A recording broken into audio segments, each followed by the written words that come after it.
동안 잘 지내셨어요? 네, 아유, 얼굴 이렇게 다시 뵙게 돼서 반갑고 또 좋습니다.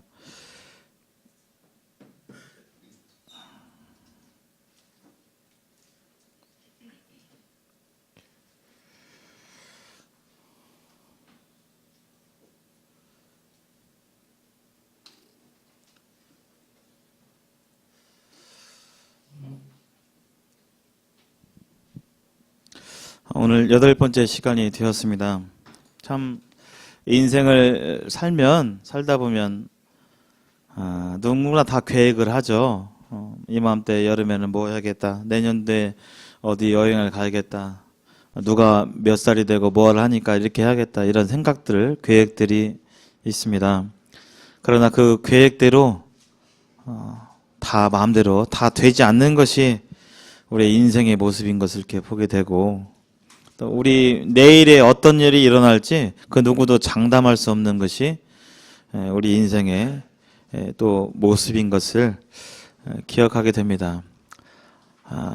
어렸을 때 또 젊었을 때는 세상을 내가 마음껏 뭔가 휘어잡을 수 있을 것 같고 할 수 있을 것 같고 여러 생각이 들지만, 그런 생각을 가졌던 소년과 소녀도 어느덧 시간이 지나면 거울을 보게 될 때 이게 내 모습인가 하는 그런 생각을 갖게 되죠. 여기 계신 분들이 지금 연세가 다 다르지만 마음은 내 어렸을 때 또 그 마음 그대로인 것을 아마 생각하시게 될 것입니다.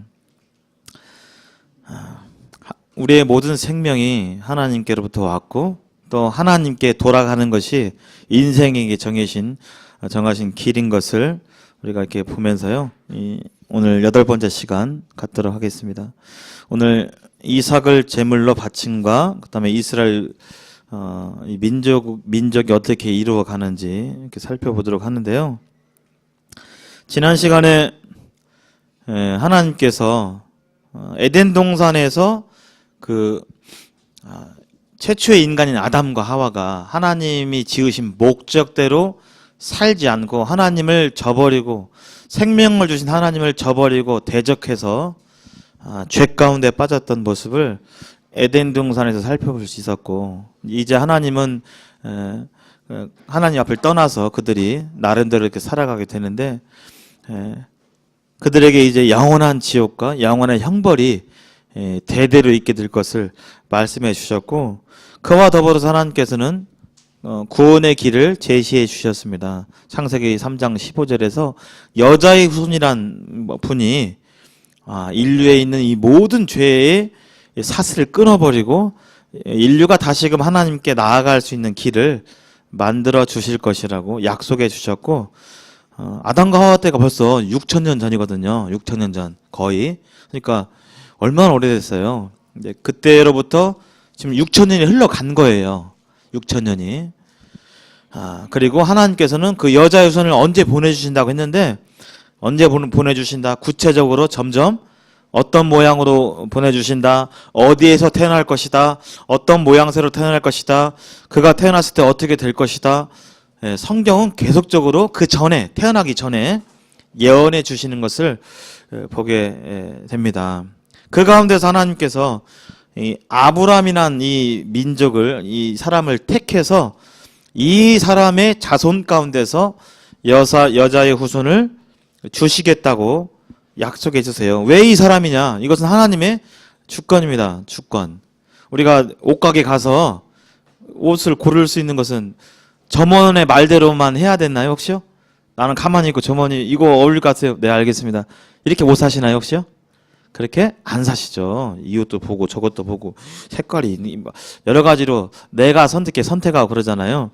하나님께서 이 아브라함을 주권적으로 이렇게 선택을 하셨어요. 이 오늘날의 이라크 땅에 있는 이 우르라는 곳에서 하나님께서 부르셔가지고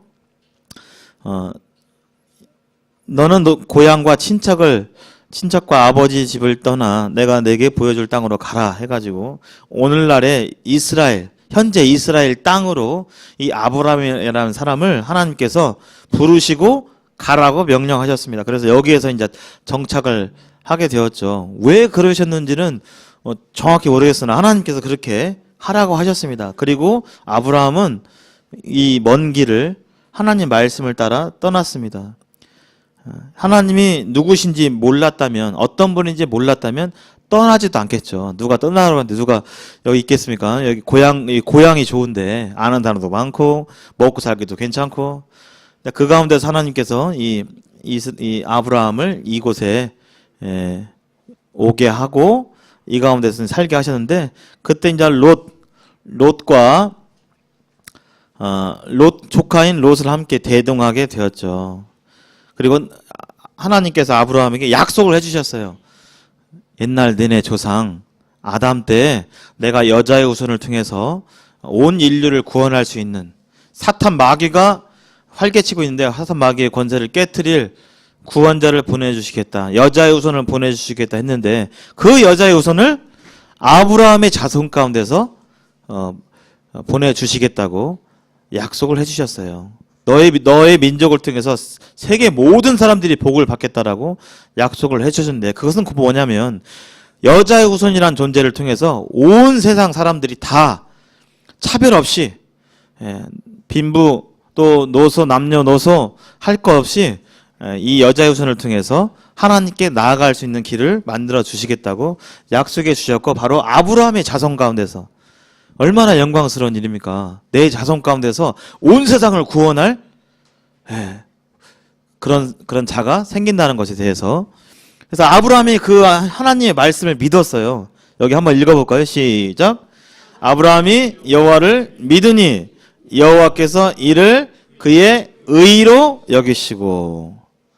하나님께서, 이 하나님이 인정한 의는 사람 보기에 조금 착하고 이런 게 아니라 완전한 의예요. 완전한 의.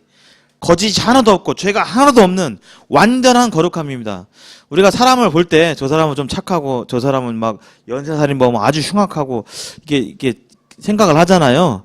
그것은 사람 생각이고, 아무리 착하다라고 생각하는 사람도 사실은 그 마음 가운데 안 하고 싶지만 누가 밉고 욕하고 이런 마음들이 생겨요. 부모님께 효도하고 싶은데 잘 안 돼요. 부연하고 막 하면서. 근데 하나님께서 이 인정하시는, 너는 깨끗하다라고 하는 그 의는 99%일까요? 100%일까요? 100%예요. 근데 하나님께서 그 인정한 완전히 깨끗하다라고 인정하실 때 기준을 뭘로 삼냐면 우리의 어떤 행위가 아니라 뭘 삼다고요? 여호와를 믿으니. 믿으니.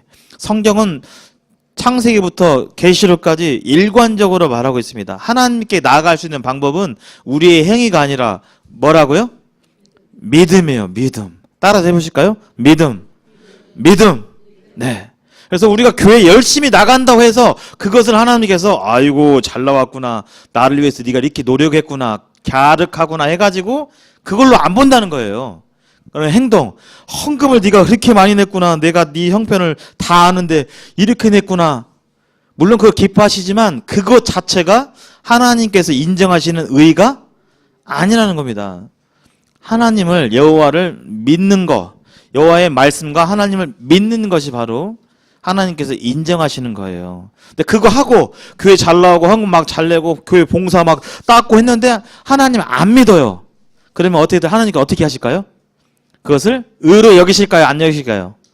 의로 안 여기셔요. 그게 하나님이 정하신, 이 성경 속에서 일관되게 말씀하신 하나님 나라의 법이에요. 근데 우리는 그것을 착각하고 이런 하나님의 뜻을 모르고 내가 열심히 하면 되겠지, 내가 성경도 많이 보고 찬송가도 많이 하고 교회도 열심히 나오고 봉사하고 헌금 내고 11조 내고 잘하면 하나님 그 행위를 잘 가르쳐 여기시고 인정해 주시겠지, 천국에 보내주시겠지라고 하는 생각이 있어요.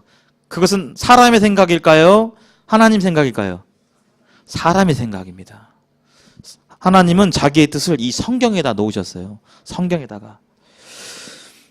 그래서 이 아브라함이 그러한 약속을 믿었는데 조카 롯은 하나님의 말씀을 따라가지 않고 자기 눈에 보기에 좋은 대로 이렇게 행하고 소돔과 고모라 지역에 터를 잡고 살아가면서 결국은 그곳에서 이 동성애가 성행했던 온갖 죄가 난무했던 이 소돔과 고모라가 하나님께 불심판을 받게 되죠. 뭐 꼭 그런 건 아니지만 이 성적으로 타락한 도시들과 나라들은 대부분 뭘로 멸망했다고요? 예, 불로 많이 멸망했어요. 폼페이라든지 소돔과 고모라라든지 불로 이렇게 멸망한, 불과 유황으로 하나님께서 심판하신다고 했는데 이 땅 사람들은 여전히 하나님의 말씀을 믿지 못하고 안 믿고 그냥 그처럼 살아갔습니다. 결국 하나님의 말씀은 이루어져요, 안 이루어져요? 이루어져요. 반드시 이루어져요. 역사가 증명하고 있습니다. 세계 역사를 배우잖아요. 알아보잖아요. 그러면 그걸 보고 성경을 보잖아요. 이 성경은 약속이거든요. 신약과 구약. 이미 몇천 년 전에 세상이 어떻게 되겠다, 이렇게 되겠다, 여기 다 써 있어요. 요걸 보고 이건 먼저 말씀했으니까 요대로 역사가 흘러왔는지 역사나 이런 걸 보잖아요. 다 그렇게 이루어졌어요. 아직 이루어지지는 않은 미래의 약속들이 있습니다. 그 또한 이루어질 것입니다. 요한계시록 21장 1절에서 또 내가 새하늘과 새 땅을 보니 처음 하늘과 처음 땅은 없어졌고 바다도 다시 있지 않더라라고 써 있어요. 아직 지금 처음 하늘과 처음 땅이 있잖아요. 근데 때가 지나잖아요. 계시록에 처음 하늘과 처음 땅이 없어졌어요. 그리고 베드로후서에 보면 이 땅이 없어지는데 어떤 식으로 없어지느냐? 예. 불사르기 위해서 간수되었다, 준비되었다, 예, 라고 표현되어 있습니다. 이 땅은 불로 멸망한, 여기 소돔과 고모라도 불로 멸망했어요. 오늘날 얼마나 이 성적으로 타락하고 그 더러운지 그런 거 잘 안 보여요. 왜냐면 속에서 뒤에서 막 하니까. 바람 피고 외도할 때 드러내놓고 하는 사람은 완전 철면피죠. 근데 대부분의 그 음란하고 이런 것들은 어디서 합니까? 밖에서 해요? 속으로 해요? 속으로, 뒤에서 혼자 있을 때 몰래 호박씨 까고. 근데 그것이 너무나 심해서 이 세상은 이 성적으로 타락한, 이루 말할 수가 없어요. 지금은 스마트폰이 발전하니까 이제는, 옛날에는 그냥 제가 이렇게 좀 알아보니까 여기로 뭐 즐길 사람들을 막 찾고 어플 모여서 막 하고, 이게 좀 난리가 아닙니다. 그래서 하나님께서 불로 심판하기 위해서 간수되었어요, 이 세상이. 그래서 성경은 예수님께서는 경고하십니다. 노아의 때에 된 것 같이, 노아의 때에 온 세상이 물 심판을 받아서 노아의 8가족 외에는 다 심판당했던 것처럼, 또 여기 한번 글씨가 잘 안 보이지만 한번 읽어보겠습니다. 시작. 롯의 때와 같으리니. 롯이 이 소돔과 고모라를 말합니다. 이 세상도 롯의 때와 같이 하나님의 심판이 기다리고 있습니다. 불심판이죠. 우리는 뜨거운 맛을 인류 역사적으로 본 적이 있어요. 원자폭탄으로 인해서 저번에 말씀드렸죠. 빛이 너무나 강해서 눈을 감고 손가락으로 이렇게 가렸지만 자기 눈을 감았지만 손가락 뼈가 보이는 그런 증언들이 있었다라고. 그리고 이 500m 안에, 반경 500m 안에 있는 사람들은 순식간에 증발해버리는, 우리가 큰 난로에 물방울 하나 탁 떨어뜨리면 서서히 올라가나요? 순간적으로 사라지잖아요.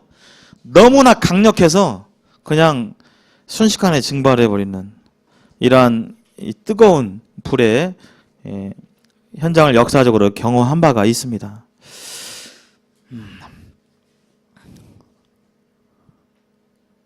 그래서 에덴 동산 때 하나님께서는 인간들을 하나님의 영광을 위해서, 하나님을 위해서, 나를 위해서 존재하는 것이 아니라 하나님을 위해서 하나님이 인간들을 창조하셨는데, 이 사이를 뭐가 틈을 내버렸어요? 바로 죄가 틈을 내버렸어요. 이 죄 때문에 하나님과 인간들은 이제 영적으로 교류할 수 없는 상황에 이르렀어요. 그러니까 태어나자마자 하나님 잘 모르고, 하나님이 누군지도 모르고, 알고 싶지도 않고 그냥 내 마음대로 살아가고 싶은 인간의 이 마음이 사실은 이 하나님과 헤어지고 난 뒤부터, 떨어지고 난 뒤부터 이렇게 생긴 것입니다. 그러나 최초의 인간은 그렇게 창조되지 않았습니다. 그러면 무슨 문제만 해결하면 하나님께 다시 갈 수 있을까요? 예, 그렇죠. 죄 문제만 해결하면 하나님께 이제 하나님과 소통하고 나아갈 수가 있는 거예요. 하나님께서는 이 죄 문제를 해결해 주기 위해서 여자의 후손을 보내주신다고 했는데, 이 여자의 후손을 통해서 이 죄 문제를 해결해 주신다고 하셨고, 그것이 노아에게 이제 이어졌고, 그 다음에 노아 때 8명만 살았잖아요. 노아의 가족만 이루어졌고, 노아의 후손 중에 아브라함이 있었고, 금방 얘기한 아브라함이 있었고요. 오늘 보게 될 이삭에게 아들입니다. 아브라함의 아들이 이삭이고, 또 이삭의 아들이 야곱이고, 그 다음에 야곱의 아들이 요셉이고, 이렇게 이 계보가 이렇게 쭉 이어져요. 그러다 보면 이 여자의 후손이 이 계보를 따라 언젠가는 태어나시겠죠. 예, 그걸 이제 보는 겁니다. 한 3-4번 후에 다시 이렇게 보실 거예요. 이렇게 보시면, 후에 이제 다윗이라고 이렇게 있는데, 이 요셉의 다윗으로 또 이어지고, 이제, 여자의 후손이 이게 태어나게 될 것임을 성경이 말하고 있고, 또 그렇게 되어가고 있습니다. 오늘 아브라함과 더불어서 이삭에 대해서 한번 살펴보도록 하겠습니다. 창세기 22장을 한번 펼쳐 보이겠습니다. 창세기 22장.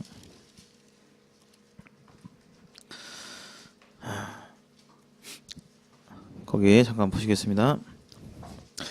하나님께서 아브라함에게 네 자손 가운데 여자의 후손이 태어나고 여자의 후손을 통해서 다시금 하나님과 화목할 수 있는 기회를 주신다고 했는데, 아브라함이 나이가 많았어요. 나이가 많은데도 아이가 안 생기는 거예요. 근데 제일 처음에는 아브라함이 이것을 잘 믿지 못했지만, 하나님께서 잘 믿지 못하니까 계속 확신시켜주고 알려주고 해가지고 결국에는 아브라함이 하나님의 약속을 믿게 되는데, 마침 그때 이제 아기가 태어납니다. 그 아기가 누구냐면 바로 이삭이에요. 이삭이라는 아이가 태어나는데 100세 이 아브라함에게 이삭이 생겨요. 아들이 100세. 우리 여기 계신 분들 첫 아들 언제 낳으셨나요 혹시? 대부분 첫 아들, 첫 자식 한 20세에 낳으시죠? 20대. 혹시 아들 자식을 못 낳아가지고 막 옛날에 막 구박하고 그랬잖아요. 시어머니가 막 그 아들 못 낳으면 쫓겨나고 막 그랬었는데, 자식이 안 생기면 참 힘듭니다. 시부모님 때문에도 이제 그런 부분도 있겠지만, 부부에게 사랑의 열매인 이 자식이 안 생기면 좀 힘든 부분들이 있어요. 근데 결국에 하나님께서 이 아브라함 부부에게 아들을 주십니다. 100세에 낳은 아들이니까 얼마나 좋겠어요. 늦둥이 혹시 계신 분 있는가요? 늦둥이. 저는 자녀만 있어가지고 손자가 없는데요. 손자가 있는 분들은 그렇게 또 귀여우신가 봐요. 저는 그걸 모르겠어요. 아들, 딸 키울 때는 막 혼내고 막 잘 되라고 막 엄하게도 하고 또 이렇게 하는데, 또 손자들에게는 또 그게 아니신가 봐요.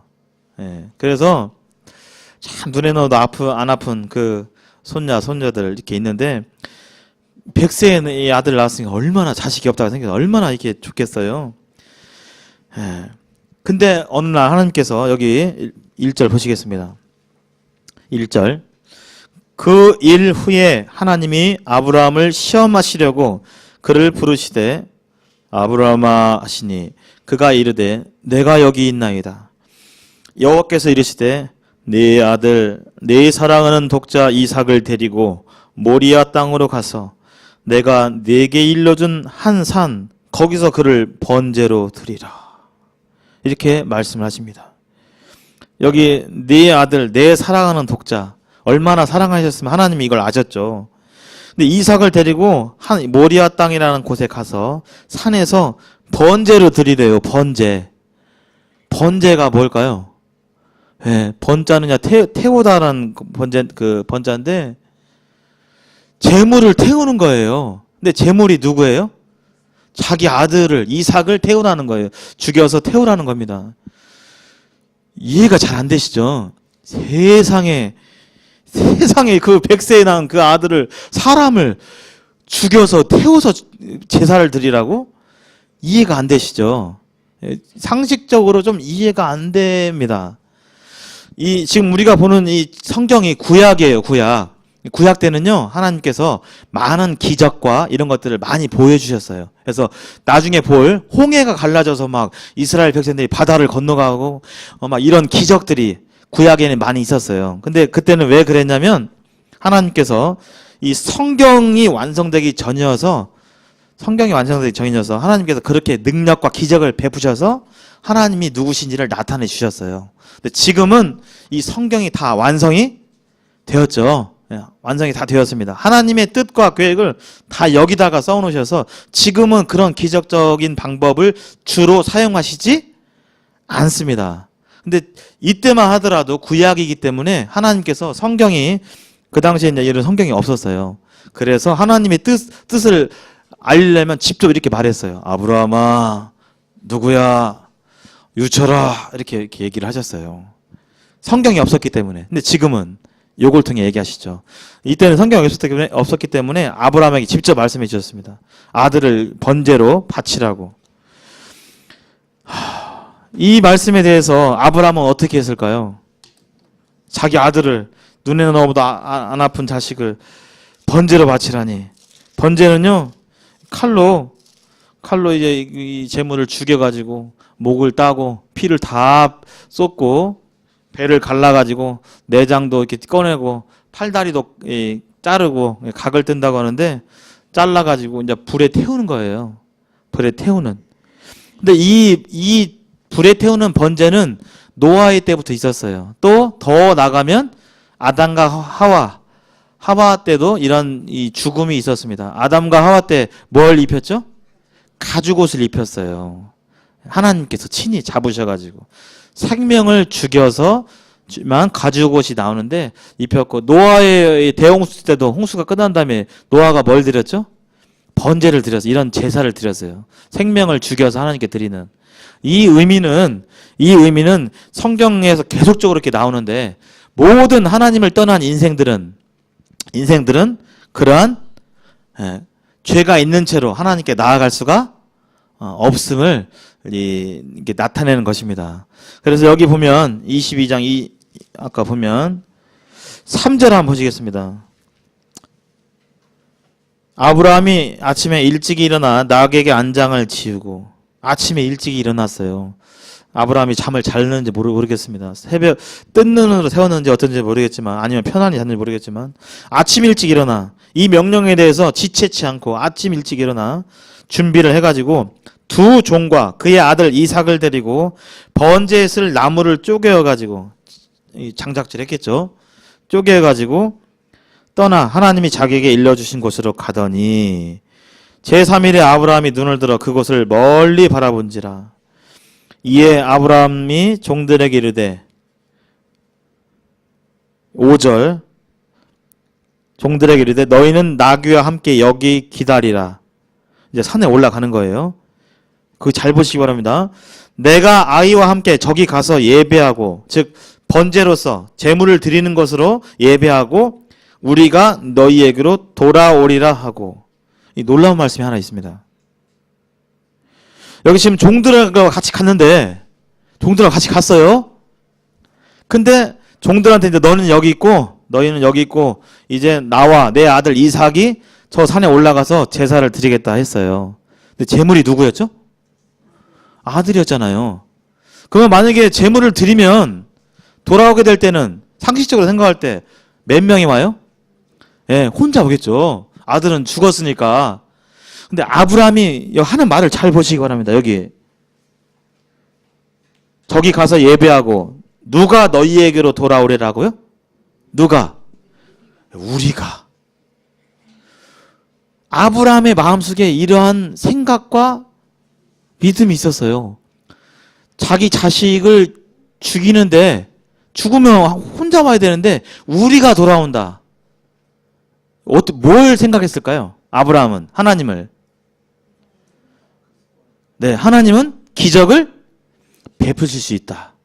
내가 비록 번제의 아들을 드리지만 하나님은 생명을 죽이기도 하고 살리시기도 하는 생명의 주관자이기 때문에 내가 설사 죽인다 할지라도 하나님께서는 내 아들 이삭을 다시 살리실 것이다 라는 믿음이 있었어요. 그것이 이제 성경 후반부에 나와요. 아브라함의 믿음에 대해서. 6절 한 번씩 바랍니다. 6절. 아브라함이 이에 번제나무를 가져다가 그의 아들 이삭이 지우고 자기는 불과 칼을 손에 들고 두 사람이 동행하더니 이삭이 그 아버지 아브라함에게 말하여 이르되 내 아버지여 하니 그가 이르되 내 아들아 내가 여기 있노라. 이삭이 이르되 불과 나무는 있거니와 번제할 어린 양은 어디 있나이까. 이때까지만 해도 이 이삭이 몰랐어요. 이삭이 이때 나이가 어린애가 아닙니다. 장성한 아들이었어요. 장성한 아들.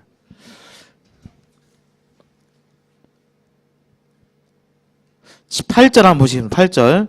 아브라함이 이르되 내 아들아 번제할 어린 양은 하나님이 자기를 위하여 친히 준비하시리라 하고 두 사람이 함께 나아가서 아버지 제사 드릴 양이 어디 있어요? 라고 했는데 아브라함은 또한 여기 번제할 어린 양을 하나님이 직접 준비하신다라고 써 있습니다. 직접. 여기 하나님이 번제할 어린 양은 하나님이 자기를 위하여 친히 준비하시리라.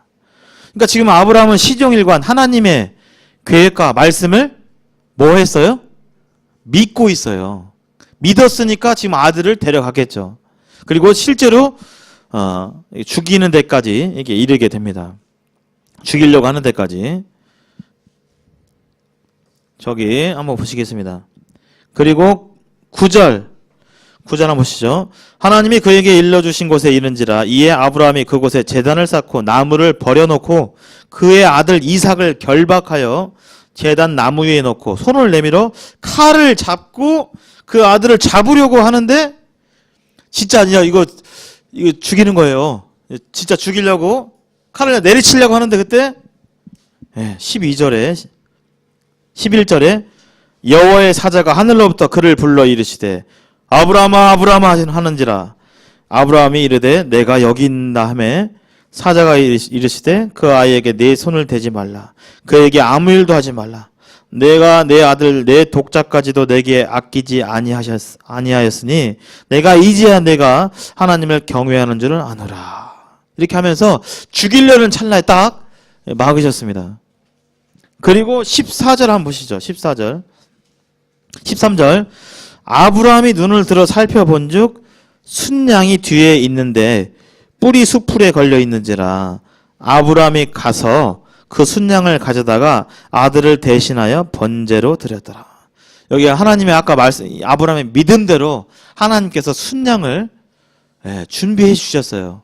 근데 칼을 내리치게 될 때 하나님이 준비해 주실 거야, 순양 준비해 주실 거야 하면서 내리치는 신용을 하려고 했을까요? 진짜 찔렀을까요? 하나님이 막지 않으셨으면 진짜 찔렀죠. 아브라함이 그런 믿음이 있어요. 신약에 이제 그 구절이 나옵니다. 한번 여기 보면 신약 히브리서에 보면요 이렇게 나와 있습니다.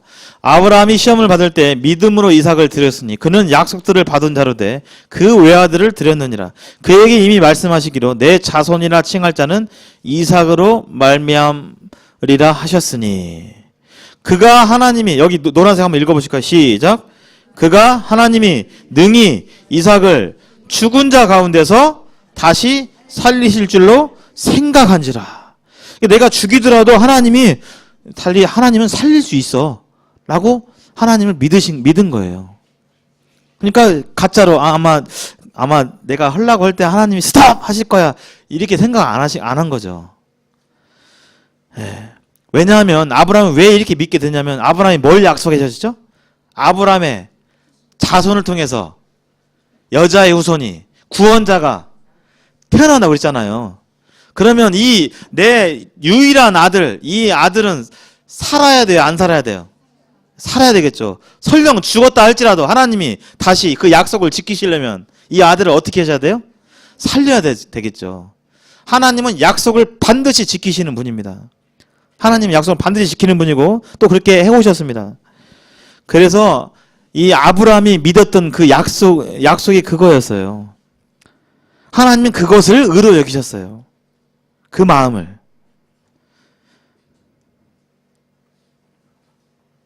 여기 특별히 살펴보시면요. 아브라함이 그 땅 이름을 여호와 이레라 하였으므로 오늘날까지 사람들이 이르기를 여호와의 산에서 준비드리라. 준비드리라 이렇게 미래형으로 돼 있죠. 예.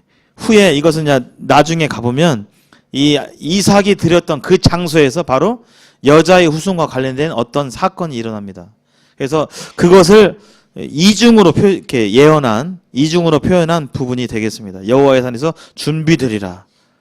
여호와의 산에서 이 산에서 하나님이 나를 준비해 주셨다. 미리 순양을 준비해 주셨다. 이렇게 하면 끝나는데 그게 아니라 여호와의 산에서 앞으로 준비되리라. 지나고 보니까요. 성경 지나고 보니까요.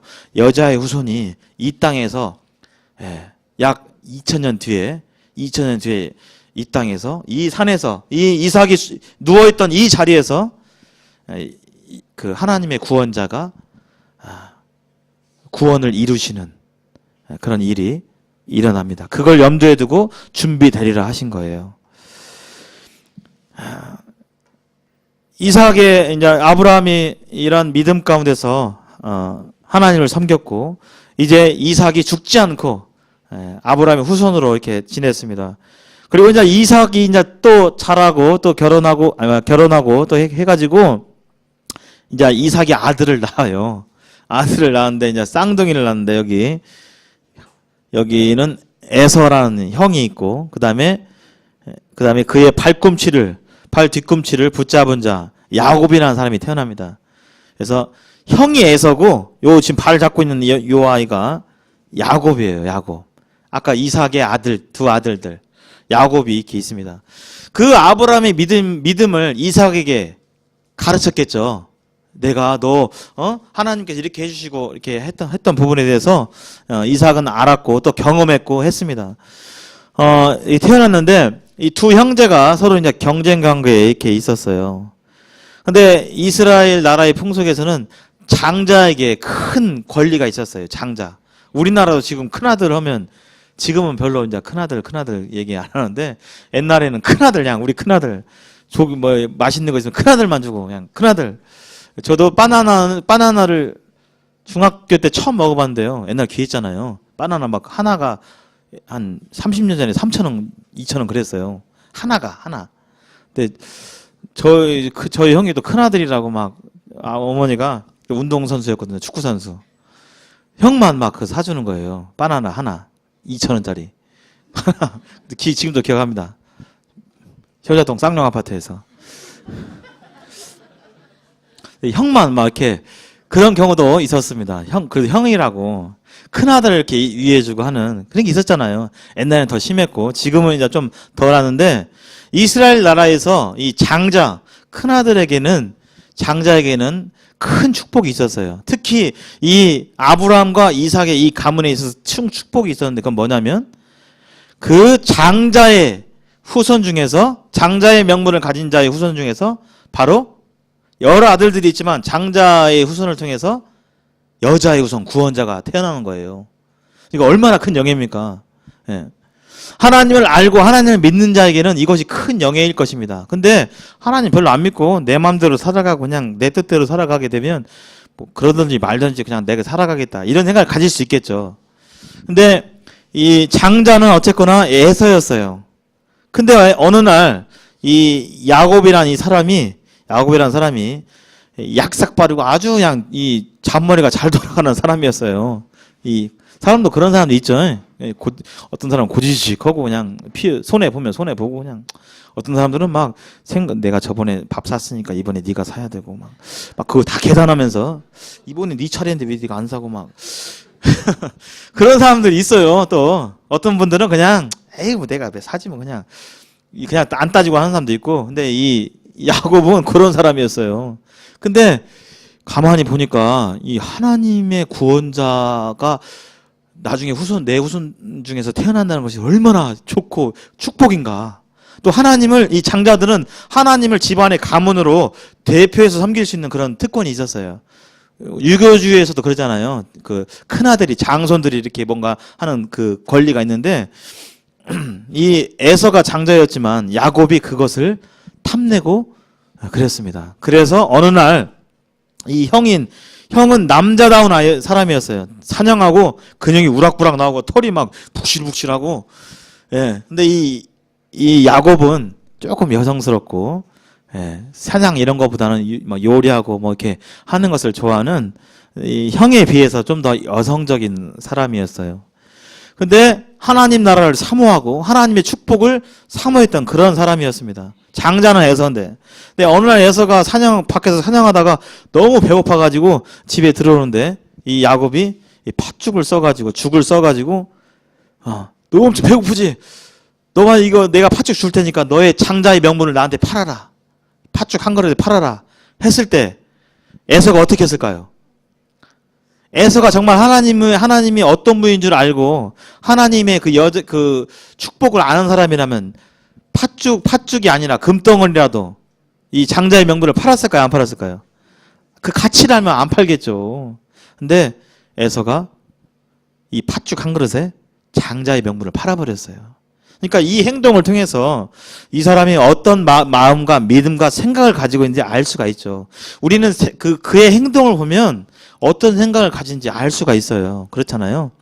자식들도 마찬가지잖아요. 말은 막 아이고 막 하는데 행동을 보면 이 자식도 여러 자식이 있는데 어떤 자식은 효도를 막 하고 어떤 그 자녀는 별로 이렇게 말만 하고 이렇게 잘 안 하고 이 다 차이가 있습니다. 근데 이 에서는 비록 장자였지만 하나님 나라의 이 엄청난 축복인 이 장자권을 가치를 몰랐어요. 하찮게 여겼어요. 결국 이 팥죽 한 그릇에 이 팔아버리는 일이 일어나고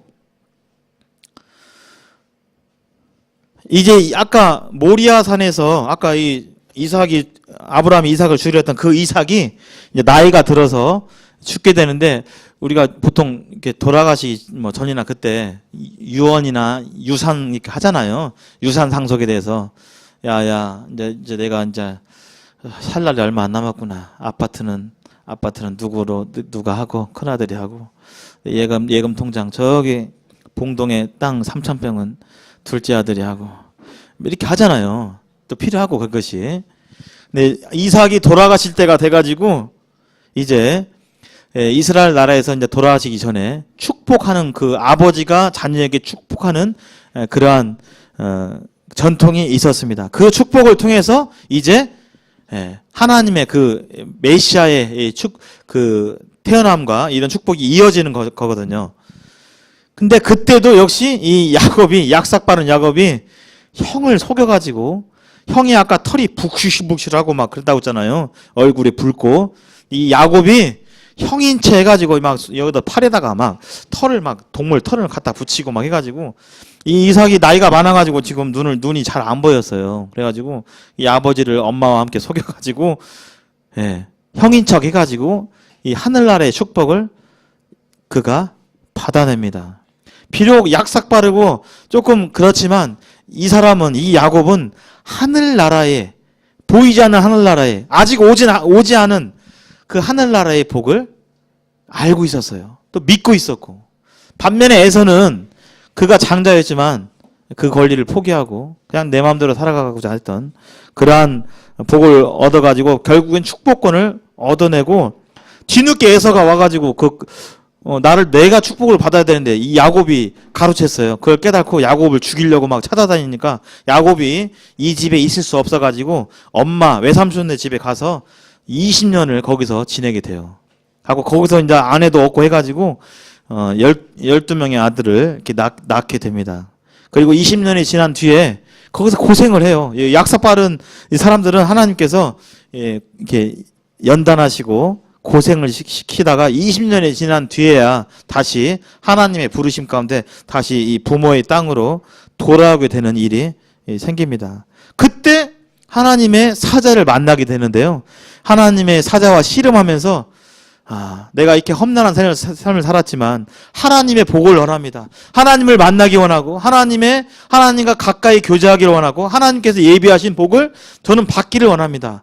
라고 이 하나님의 사자와 씨름하면서 그가 하나님께 간절히 매달리는 그러한 일이 벌어집니다. 그래서 이제 이 선사와 씨름에서 이겼다 해가지고 하나님과 싸워서 이겼다 해가지고 이때 이스라엘이라는 이름을 얻게 돼요. 이 야곱이 이스라엘 하나님과 겨루어서 이겼다 해가지고 이스라엘이라는 이름을 얻게 됩니다.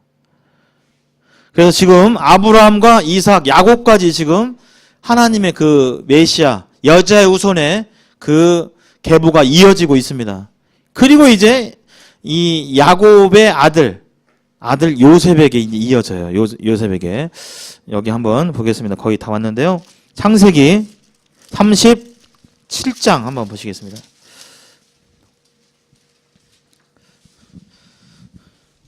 이 약삭파는 야곱이 이제 그도 나이가 들고 자녀를 많이 낳았는데요. 그 자녀 중에 요셉이라는 사람이 있었습니다. 자, 1절 한번 보시겠습니다. 야곱이 가나안 땅 곧 그의 아버지가 거류하던 땅에 거주하였으니 야곱의 족보는 이러하니라. 요셉이 17세의 소년으로서 17살로서 그의 형들과 함께 양을 칠 때 그의 아버지의 아내들 비라와 실바의 아들과 더불어 함께 있었더라. 그가 그들의 잘못을 아버지에게 말하더라. 고자질했어요. 그가 이제 11번째였는데 형들이 위로 10명 있었거든요. 형들이 잘못하면 아버지한테 저 이르고 돈 훔쳐갔어요. 뭐 먹었어요. 힘이 이르고 하는 그런 사람이었으니까 형제들이 좋아했을까요? 안 좋아했을까요? 안 좋아하죠. 잘 이르는 사람이었어요. 3절 요셉은 노년에 얻은 아들이므로 이스라엘이 여러 아들들보다 그를 더 사랑하므로 그를 위하여 채색 옷을 지었더니 이 야곱이 이 요셉을 역시 늦둥이를 이렇게 좋은가 봐요. 늦둥이가 좋아서 다른 형제하고는 다르게 옷을 막 채색 옷 옛날 같으면 색동적으로 막 그렇게 입은 거예요. 그냥 나머지는 대충 입히고. 예. 4절 그래서 형들이 이제 그를 시기하기 시작합니다. 그래서 형들이 이제 이 요셉을 시기해가지고 시기하는 차에 요셉이 또 이런 꿈을 꾸고 얘기를 해요. 6절에 한번 보시겠습니다. 요셉이 그들에게 이르되 청하건대 내가 꾼 꿈을 들으시오. 우리가 밭에서 곡식단을 묶더니 내 단은 일어서고 당신들의 단은 내 단을 둘러서서 절하더이다. 꿈을 꿨는데 내 단은 일어서고 막 당신들 즉 형제들의 단은 나를 이렇게 절하는 그 꿈을 꾼 거예요. 그걸 또 얘기를 했어요. 좋아해요? 안 해요? 안 하죠, 당연히. 결국에는 이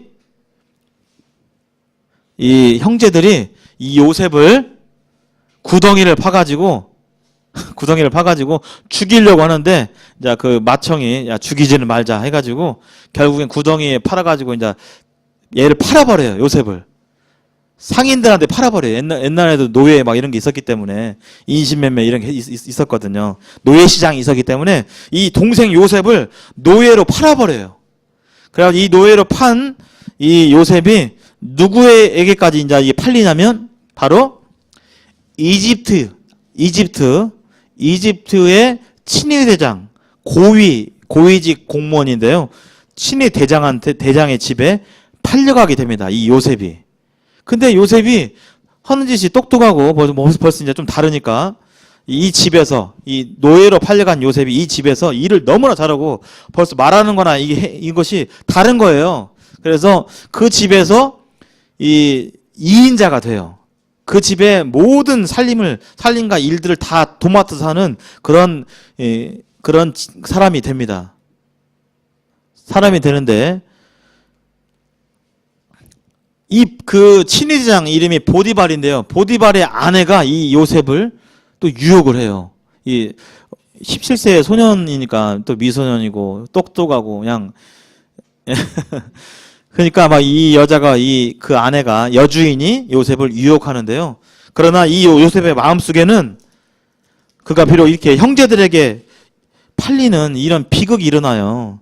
이게 비극이잖아요. 혹시 이런 거 주변에서 들어보셨나요?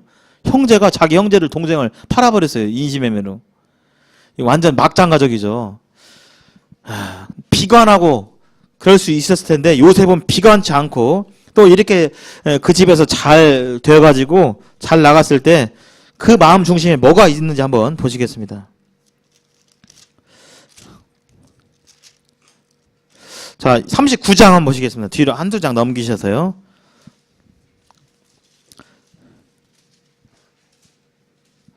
구장 39장 9절 10절 한번 보시겠습니다. 이 집에 여주인이 막 유혹을 하는데 동침하자고 막 유혹을 하는데 요셉의 대답이 이렇습니다. 이 집에는 나보다 큰 이가 없으며 주인이 아무것도 내게 금하지 아니하였어도 금한 것은 당신뿐이니 당신은 그의 아내이며라. 그런즉 내가 어찌 이 큰 악을 행하여 누구에게 죄를 지으리까? 하나님께 죄를 지으리까? 요셉은 마음속에 누구를 의식하고 있어요? 하나님. 지금 하나님 눈에 안 보이잖아요. 없는데 뭐 아예 해야지. 하나님은 눈에 안 보이시지만 어느 곳에 계실 수도 있고 우리의 속마음과 우리가 혼자 있을 때 무슨 생각을 하는지 다 보고 아시는 그런 분인 것을 요셉이 알고 있었어요. 그래서 이러한 죄를 저지르지 않았습니다. 그래서 여기 10절에 여인이 날마다 한 번 한 게 아니라 날마다 요셉에게 청하였으나 요셉이 듣지 아니하니 동침하지 아니할 뿐더러 함께 있지도 아니하더라. 요셉은 비록 그가 기구한 운명 가운데 있었지만 하나님이 이 가운데 함께 계시고 나와 함께 하심을 알고 믿고 있었어요. 근데 이제 이게 동침의 요구를 이제 거절하자 이 아내가 이 집의 여주인이 이 요셉을 모함했어요. 제가 나를 겁탈하려고 막 했다 해가지고 이 집에서 이 요셉이 이제 드디어 감옥에 갇히게 됩니다. 감옥에 이제 갇히게 되는데 감옥에서 이제 여러 가지 꿈을 꿔요. 꿈을 꾸기도 하고 막 그러는데 거기에서 이제 이집트 나라의 큰 옛날 정치범들이 거기 있었는데 같은 감옥에 이집트의 정치범들이 같이 있었는데 정치범들이 또 꿈을 꿔요. 꿈을 꾸는데 그것을 요셉이 해석해줘요. 한 사람은 복직이 될 것이고 한 사람은 사형이다. 이 꿈을 해석해줘가지고 해주겠는데 그대로 돼버려요. 갖고 이집트에 아주 고위직 그 정치범들이 있었는데 한 사람은 그 요셉이 해몽한다로 죽고 사형당하고 한 사람은 요셉이 해몽한다로 그가 다시금 이집트에 복직이 됩니다. 그리고 이제 그런 요셉은 그렇게 이제 계속 감옥에 있었는데 이집트에 이 바로 왕이 있었어요. 바로 왕. 바로는 지금 파라오라고 부릅니다. 파라오 들어보셨죠? 파라오 왕이 꿈을 꾸는데 도무지 그 꿈이 해석이 안 되는 거예요. 그건 뭐냐면 한번 보시겠습니다. 41장 한번 보시겠습니다. 여기 이제 5분 안에 이제 마무리를 해야겠네요. 41장 1절. 41장 1절. 만 2년 후에 바로가 꿈을 꾼즉 이집트의 왕입니다. 파라오. 자기가 나일강가에 서 있는데 나일강가에 서 있었어요. 이집트에요. 보니 아름답고 살찐 7 남소가 강가에서 올라와 갈밭에서 뜯어먹고 그 뒤에 또 흉하고 파리한 삐쩍 마른 다른 7 남소가 나일강에서 올라왔는데요. 그 소와 함께 나일강가에 서 있었던데 그 흉하고 파리한 소가 그 아름답고 살찐 7소를 먹어버렸어요. 그러니까 삐쩍 마른 7 남소가 살찐 7 남소를 먹어버리는 꿈을 꾸는 거예요. 이게 뭔 꿈이지? 이게 생각하는 거예요. 또 꿈을 꾸는데 6절 한번 보시겠습니다. 5절 한번 보시겠습니다. 다시 잠이 들어 꿈을 꾸니 한 줄기에 무성하고 충실한 7 이삭이 나오고 그 후에 가늘고 동풍에 마른 7 이삭이 나오더니 그 가는 7 이삭이 무성하고 충실한 7 이삭을 삼킨지라. 이런 꿈을 꿔요.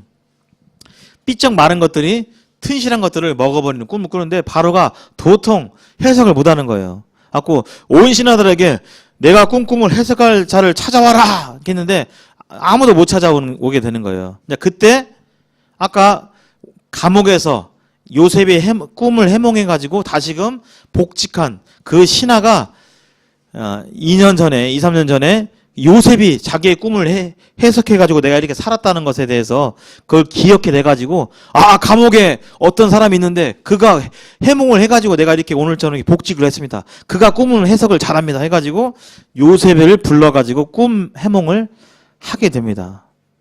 꿈 해몽이 뭐냐면 바로 이집트에 먼저 7년의 대풍년이 일어나요. 이집트에.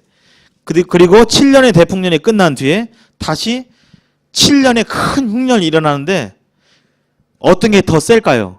큰 흉년이 7년의 큰 풍년이 셀까요? 흉년이 셀까요? 흉년이 더 강해요. 그래서 앞에 그렇게 풍년이 들었지만 흉년이 너무나 세서 그것이 소용이 없게 돼버려서 다 굶어 죽을 수밖에 없는 그 일이 앞일을 바로가 꿈을 꾼 거예요. 그래서 그것을 요셉이 해석해 주게 됩니다. 그래서 이 바로가 요셉이 네가 꿈의夢을 잘하였도다 해가지고 그를 이 이집트 나라의 총리로 세우게 됩니다. 총리로 세워가지고 시간이 흐른 후에 그 꿈대로 이집트에 실제로 풍년이 7년 동안 있게 되는데 요셉이 해몽한 대로 그 흉년에 막 흥청망청 쓰지 않고 그 곡식들을 창고에도 크게 지어가지고 다 가득가득 모아가지고 7년 후에 있을 흉년을 대비해요. 근데 이집트 나라 말고 다른 나라들은 흉년이 이집트만 든 것이 아니라 그 일대에 다 들었어요. 갖고 이집트는 미리 이렇게 준비를 해가지고 양식이 있었지만 그 이후에 다른 나라들은 다 양식이 없어가지고 이제 흉년에서 그냥 굶어 죽을 수밖에 없었던 걸 보게 됩니다. 근데 이집트 말고 아까 요셉의 아버지 야곱과 그 요셉을 판 형제들이 있던 그 가나안 땅 이스라엘 땅에서도 역시 흉년이 일어나가지고 이제 먹을 것이 없는 거예요. 그래서 소문을 듣자 하니 이 이집트 애굽은 양식이 많다더라 해가지고 그 형제들을 보내가지고 양식을 구하러 이 이집트에 가게 되는데 거기서 이제 자기들이 옛날에 팔았던 이 요셉을 만나게 됩니다. 근데 누구로 만나요? 애굽의 총리가 되어 있는 요셉을 만나게 돼요. 그래가지고 이 야곱의 이스라엘의 이 가족들이 이 요셉이 다스리고 있는 이집트에서 양식을 구해가지고 그들이 이 목숨을 유지하는 생명을 유지하는 일이 일어나게 됩니다. 만약에 요셉이 안 팔렸으면 이 이스라엘 가족은 어떻게 됐을까요? 굶어 죽을 수 있었겠죠. 하나님이 큰 그림 속에서 요셉을 이렇게 팔게 해가지고 결국에는 이스라엘, 이 야곱의 가족들을 보존케 하시는, 아까 그러셨잖아요. 이 민족은 절대 끊어진다, 안 끊어진다고요? 안 끊어진다고요. 이 민족이 오늘날 이어져서 무슨 나라를 이루었어요? 지금 현재 이스라엘 이루었어요. 정리해 보겠습니다. 이스라엘이 AD 70년에 로마에 의해서 망해요. 나라가 없어져요. 우리나라처럼. 일제에 의해서 나라가 완전히 없어진 것처럼 이스라엘은 AD 70년에 로마에 의해서 완전히 초토화돼요. 그리고 나라가 없어집니다. 많은 사람들이 성경에는 이미 써 있거든요. 이스라엘이 망하지만 완전히 안 망한다. 다시 회복된다라고, 다시 광복한다라고 성경에는 써 있습니다. 이미 3,000년 전에 이스라엘이 망하기도 전에 이스라엘이 망할 것이고 또 그 후에 회복한다고 써 있어요. 근데 AD 70년에 이스라엘이 실제로 망했을 때 많은 사람들이 성경은 가짜다. 성경은 가짜다. 이스라엘이 계속 존재해야 되는데 왜 망했느냐. 망했잖아 하면서 성경은 가짜라고 얘기를 했어요. 성경은 거짓이라고 얘기했는데 그러나 이스라엘이 회복됐을까요? 안 됐을까요? 회복됐어요. 몇 년 만에요? 1900년 만에. 우리나라는 고작 36년 만에 일제의 이 지배에서 벗어났잖아요. 이스라엘은 AD 70년에 나라가 망하고요. 그 다음에 1948년에 이르러서야 독립을 해요. 성경의 말 그대로 이루어진 사실을 보게 됩니다. 오늘 정리하겠습니다. 오늘 여러 가지 에피소드가 이렇게 이스라엘이 어떻게 이렇게 계보가 흘러가는지 이렇게 보게 되는데요. 하나님은 반드시 약속을 이루시는 분입니다. 전능하신 분이에요. 사람이 아니십니다. 생명을 죽이기도 하고 살릴 수 있는 그런 주관자세요. 엄청난 분이세요. 우리 전두환 대통령 시절에, 박정희 대통령 시절에, 뭐야? 한마디 하면 어떻게 될까요? 바로 중앙정보부에서 와가지고, 보자기 씌워가지고, 남영동, 뭐 전두환 시절에 가는 거예요. 말 한마디가 그렇게 무서운 거예요. 근데 이런 사람이 무서운 게 아니라 하나님은 온 우주를 멸하실 수도 있고 보존케도 하실 수 있는 그런 전능자이십니다. 이 아브라함과 이삭과 야곱과 요셉은 하나님이 그런 분인 줄을 알았어요. 이 시간에 이 성경 이야기를 통해서 이 사실을 통해서 우리는 하나님이 어떤 분이신가를 우리는 생각해 보셔야 됩니다. 하나님을 내가 그냥 좀 위급할 때 도와주고 병 났을 때 낫게 해주고 시험 볼 때 시험 잘 보게 해주고 내가 필요할 때 도움 주는 그러한 나를 위한 그런 분이 아니세요. 그런 분이 아니세요. 그 50 시절에 그런 사람도 막 함부로 이렇게 범접할 수 없는 그런 게 있었는데 하나님은 비교할 수 없는 분이세요. 바로 그분임을 알았어요. 그것을 하나님을 의로 여기셨어요. 이 시간에 하나님을 내가 어떻게 믿느냐, 누구로 믿느냐가 중요합니다. 나를 그냥 좀 도와주시는 분, 이게 아닙니다. 하나님은 절대 주권자이시고 약속을 지키시고 죽은 자를 능히 부활케 하시는 그런 분이세요. 그래서 죄는 뭐냐면 이러한 하나님을 나를 위한 존재로 여기는 것이 바로 죄예요. 나를 위해서 있는 그냥 나를 돕는 진이 같은 그런 존재로 믿는 것은 성경적인 믿음이 아닙니다. 그래서 죄는 하나님과 그분의 말씀을 뭐 하는 거요? 크게 한번 보겠습니다. 시작. 믿지 않는 거. 의는 하나님이 인정하신 의는 하나님과 그 말씀을 믿는 것입니다. 하나님이 어떤 분인지 또 하나님의 말씀을 그대로 믿는 거. 내 생각을 버리고 내 어떤 선입견을 버리고 성경이 말씀하시는 말을 그대로 믿는 것이 바로 하나님이 인정하시는 의예요. 이 원리는 창세기부터 계시록까지 일관됩니다. 일관돼요. 네, 이 시간에 잠시 기도하고 마치도록 하겠습니다.